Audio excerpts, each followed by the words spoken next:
శ్రీమాత్రే నమః. అందరికీ నమస్కారం అండి.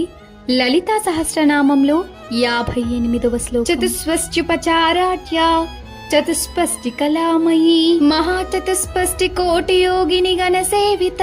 భావం: 64 ఉపచారములతో సేవింపబడునది, 64 కళలు గలది, గొప్పదైన 60 కోట్ల యోగిని బృందముచే సేవింపబడునది. ఒక్క నిమిషం కళ్ళు మూసుకోండి. అమ్మవారిని పూజిస్తున్నారని ఊహించండి. ప్రతి పూజలో ఒక భక్తి ఉంది, ప్రతి కళలో ఒక అందం ఉంది, ప్రతి కళ, ఆ కళలు, ఆ పూజలు అన్నీ కలిపితే అమ్మవారి మహిమ. ఆమె చుట్టూ అనేక దివ్య శక్తులు ఉన్నాయి. ఆమె సర్వశక్తుల కేంద్రం. భక్తి ఎంత లోతుగా ఉంటే దైవ అనుభూతి అంత గొప్పగా ఉంటుంది.